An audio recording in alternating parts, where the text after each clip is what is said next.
Aha, it's going to work. I think we got it. Cool. All right, awesome. So thanks everybody for joining. Today we're going to talk about, hey Robbie, we're going to talk about data science in Meatspace. And I have a couple of objectives with this talk. I want to share for anyone that's interested in doing data science in Meatspace that it's incredibly rewarding if it's your niche. Niches are filters, but that's a good thing. If it's what you're into, it's going to be a heck of a lot of fun. And for those who are already doing work in this space, I want to share some of my experiences. Maybe it'll be helpful for you. Maybe we can talk more outside of this. And I think honestly, a lot of this stuff is pretty universal. Similar workflows and paradigms apply whether you're doing data science in Meatspace or elsewhere. So maybe it'll still be interesting if you're just hanging out for the next talk. I don't know what the bird thing is about, but people put them on their slides, so I did that. Cool. So what is Meatspace? It's the opposite of cyberspace, right? So it's the physical world. And it's a really weird term. There's like some confusion on the internet about where it came from. It's like this word that's the opposite of a concept that it predates. I don't know, but that's not what the talk's about. Just, yeah, it's physical world. So I know what you're thinking. How am I going to run my Spark job on the Abacus? But that's not quite the deal. So I'm going to talk a little bit for a couple slides just about what my background is to give you sort of a bit of flavor of the type of work that I'm doing when I talk about Meatspace. So I worked at Tesla for a bunch of years. I worked on all of these the vehicle programs. We did some other programs with Toyota and Daimler. We also made some batteries. There's lots of things. And what I was working on there specifically was around manufacturing for the battery. So Sean Lopp specifically asked for a slide with gratuitous robots on it. So this is Tesla manufacturing facility. This isn't battery. That part's it's too secret. But this is some robots that are building the car, doing body assembly. And so, like, what is the type of work that you're doing as a data scientist in a manufacturing place like Tesla? So some of the work involves like setting test limits for quality control, right? Looking at empirical data, figuring out what the right places are to draw some test lines. Doing optimization. So there's process parameters, knobs, dials, levers. There's not actually any levers, but you have to optimize this process and put the right parameters in the process to make it work really efficiently to reduce costs. Reduce costs or improve yields. A lot of the things that we worked on were vision systems. Sometimes it was for measurement. There's some cool cases where we would take a part, we would image it, we'd find locations of specific components, and then you could feed that back to a robot that was doing the process, and it would basically do like a bespoke or tailored process that was aware of the specific orientation, configuration, dimensions, things like that of the part that it was working on. We also did a lot of vision systems to do defect detection. Now what I do is, what's more fun than robots assembling inanimate objects? Well, it's robots that assemble plants. It's interesting. It's very similar in a lot of ways. I still kind of think of it as a manufacturing role. But instead of assembling inanimate objects, it's a sort of life support in combination with all the same automation equipment and robots. So I work at this company called Plenty. We're based in South San Francisco. And what we do is we grow plants indoors, and we do kind of the same types of work. So there's a lot of work defining test limits, but it's unique here because we're doing phenotyping as well, right? So you and your sibling are both human beings, and that's good, but you look different, right? And you have different morphologies. And so we need to capture those things in this context, and we still have limits and controls around that. We still have the same concept of optimizing our process parameters, but it's really about modeling plant growth and figuring out in this controlled environment agriculture, how can we give it the right inputs to maximize growth and flavor and things like that. We also have a lot of vision systems for the same types of things. And there's some unique stuff too, like I said, about modeling plant growth. It's kind of like a longitudinal set of data that we have. We have a cohort of plants that we're growing and we track them over time. So a lot of that stuff I think is similar to what some other folks here do. Looking at pathogens and trying to monitor those, check the load that we have on the systems and control that. And I mean, just generally, like, it's really cool. Like that's an actual picture from a farm in South San Francisco. So anyway, that's some context on the stuff that I've been doing in the Meatspace. So is it actually different? Well, here's a couple slides that I took, pictures I took this morning.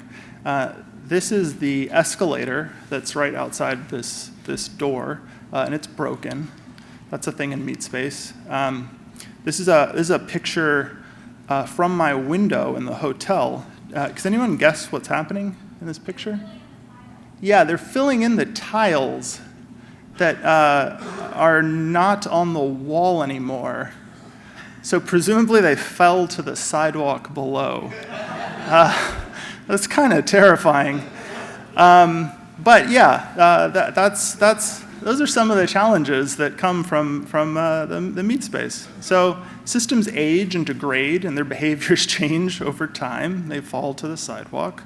Data isn't the default, so I'm pretty positive that this hotel doesn't have any telemetry coming off of their escalator to know that it's broken. Instrumentation is really costly. It's not because people are irrational. It's a rational decision. It's costly to put sensors out there. All measurement systems have error.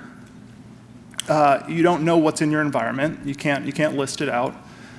You can't restart it, right? Listening to Jenny's talk this morning, a lot of the debugging techniques that she described just aren't possible in the physical world. There's no dev and staging environments. You can't copy and paste. Consequently, there's no version control. There's a huge variety in data structures. You can't make reprecs. And there's bugs. Like literal bugs. So this is a picture from, I think Grace Hopper got the bug to be in the computer science world because they found a moth in their machine. And I think everyone thinks of that and they're like, oh yeah, the olden times, how quaint. I personally have been responsible for automation equipment that stopped working properly because it impaled a bug. So this is like still a thing, and it's like a part of the real world. And so one of the things that I think is really critical is that the data scientists, when they're working in this space, they really have a responsibility to go and see. And there's this concept that comes from the Toyota production system, Genchi gembutsu, which I'm sure is not pronounced correctly, but that's this concept of going to where the work is taking place, being a part of it, seeing it. And so what does this all mean? We're all familiar with this data science workflow that comes from R for data science. And now that you have some context about some of the bugs and tiles that fall in the world, let's see like what a workflow might look like. So first, the R for data science starts with, first you must import your data into R. I just really haven't ever come into a production space and people are like, yeah, hey, here's the data. You have to like go get it, right? In conjunction with someone else usually. So yeah, generally it doesn't exist there. And not only do you have to get the data, but you want to make good data, right? It's actually going to be useful. So there's kind of a addition, an add-on that gets you a pipeline to get started. So this is kind of a call to action that if you're working in this space, I think you're really going to find a great deal more success, a lot more value to whatever business that you're working in, if you can partner with the people that are responsible for the equipment or the production space or whatever it is that's happening in Meatspace, and work with them to make sure that you're getting good data in. Because usually that's not their domain, that's not their responsibility. They're doing it because someone told them they had to. But if you partner with them, I mean, they want to do the right thing. They want to add value. So it requires partnership. And I'm not going to talk about the persist side of this. I'm just going to say, please don't make your own database. Okay, so say that someone comes to you and says, hey, Ben Joaquin. They're probably not going to say that because it's a globally unique first name. But if they come to you and say, hey, I'm going to go deploy this camera or something like that, will you please work on an image processing pipeline for me? You should stop them and say, no, first we have to prototype. So yeah, we're going to talk about that quickly. So prototype. So however much you get paid per hour, which the previous presenter described, you can look across the country. Whatever that is, times your estimate for how long this project is going to take, times 2 if you're good at estimating and you're wrong, or like 20 if you're not good at it, plus the opportunity cost of this project being a total flop is definitely more than the cost of a GoPro. So you should prototype it. And maybe your GoPro's not your thing and you need a thermocouple, or this is a handheld ultrasound that connects to your iPhone. Didn't know that was a thing. I don't know what this is at all, but whatever it is, it's like definitely going to be cheaper than going down some path that isn't really possible. And when you do prototype, you get to build some intuition for how solvable this problem's going to be. Which is really important. I don't know where I first heard this, but I searched, and it turns out that someone referenced a PhD physicist as saying, if you never miss a flight, you're spending too much time in the airport. Which I think is great, and I totally miss flights sometimes. So what I'm getting at here is, like, yeah, again, having intuition about how solvable your project is going to be is really important. You should make a conscious decision that the thing that you're about to embark on is speculative. It might not pan out. That's the right decision for you and your team and your business and all of that. And depending on what you're doing, what your context is, you might err on the side of projects that are actually going to be solvable. But I'll leave that to you. So cool. So you prototype this thing. You're going to go for it. You want to kick off. You're going to need to have some instrumentation, and you want to be thoughtful about that. So instrumenting, probably isn't driven by you. Generally, I think maybe exclusively, you're going to have somebody that you're going to partner with that's responsible for physical components. Definitely go with some industrial instrumentation. It can be really expensive, but it's totally worth the cost. Raspberry Pis are cool, but they don't work that well when they're filled with water. Yeah,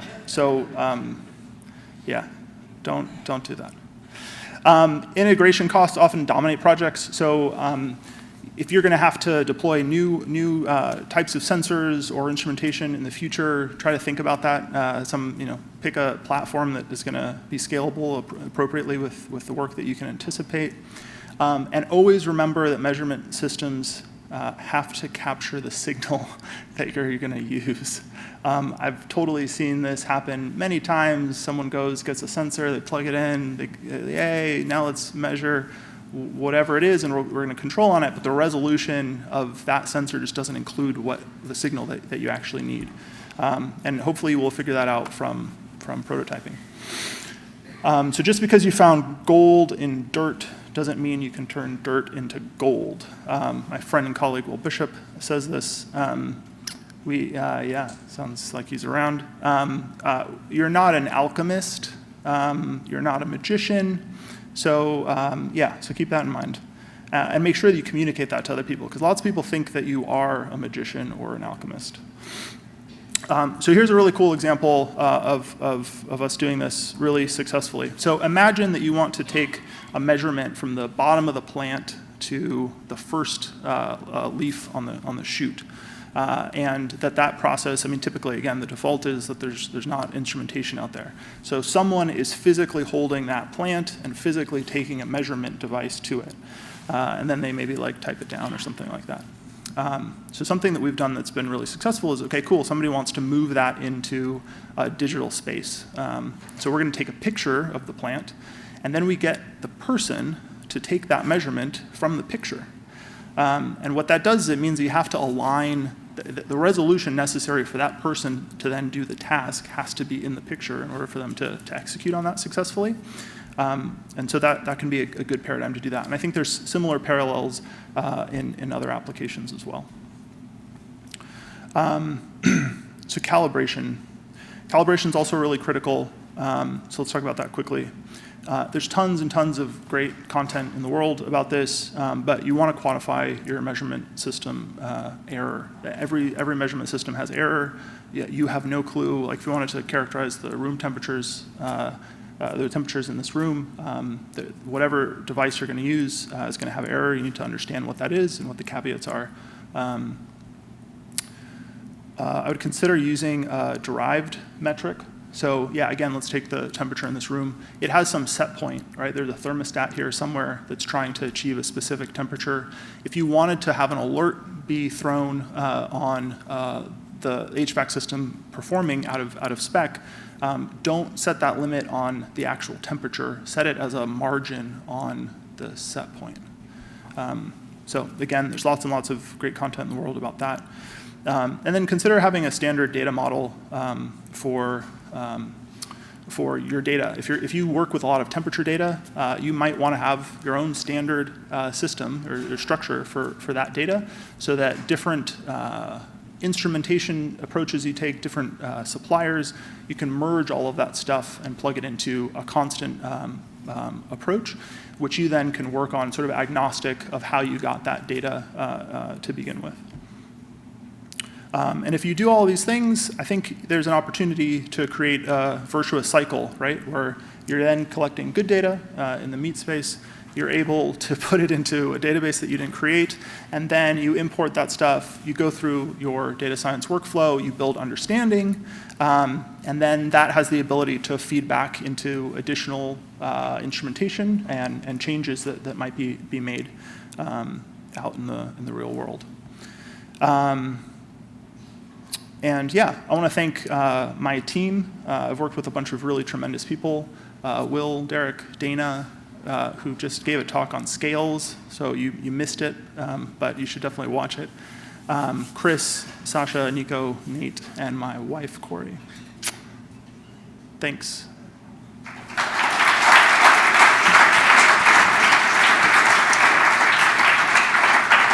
Thanks, Ben, Joaquin. We have a few questions queued up for you. Can you give an example of some of your work going through the whole Meatspace plus data science workflow at your company? Yeah, sure. Yeah, so a good example would be we have a piece of automation equipment at the current company where it's actually super cool. What it does is it has a drum. So imagine a cylinder that has a bunch of holes on it. And those holes, we draw a vacuum on the chamber that those holes are attached to. And then we rotate the drum over a bed of seeds. And the vacuum then sucks up seeds onto it. And as it rotates, it then drops the vacuum, and the seeds fall onto a tray. And so someone wanted to have us come up with a vision system that would allow us to detect the success of sucking those seeds up onto the drum.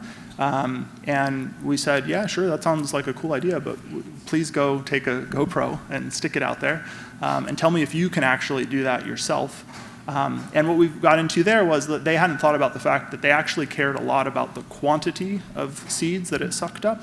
And what we were actually able to do, what the human was able to do with that video, was just to see if there was presence or absence. But if you had 2 seeds or 3 seeds, it was actually incredibly difficult to tell the difference. And so we learned a lot there, and we're able to restructure the project based on that understanding. That's really cool. Thank you. Oftentimes, our coders aren't brought into the conversation early enough, i.e. after instrumentation is decided, etc. Any advice on how to approach that situation? Yeah, I think my advice there would be to try to build those relationships. I definitely have lived that time and time again, that I think it's often a secondary thought that you're going to then have some machine learning AI-driven manufacturing facility, and so it's not a part of the conversation like this person's pointing out in the design phases. But I think the best practice there is to keep working with those people. They're trying to do the best that they can. They probably don't have a good understanding of what's possible. That's a big thing that we do, is we try to bring a solution space that the rest of the organization just isn't aware of, isn't thinking about, and bring that into the Meatspace, into the world that they're trying to design and build.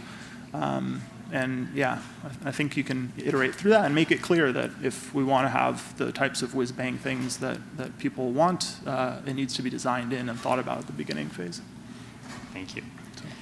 Eduardo, if you don't mind coming up, we'll take one more question while you set up.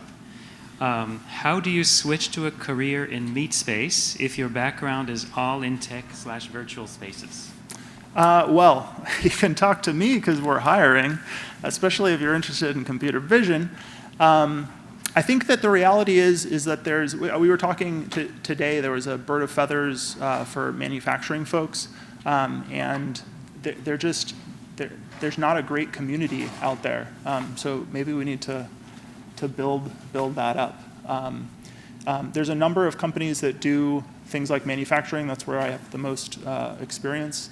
I think that bird could help me help you if you tell it or something. I'm not sure how it works, but try that, and maybe I can help out. Fantastic. Thank you, Ben Joaquin.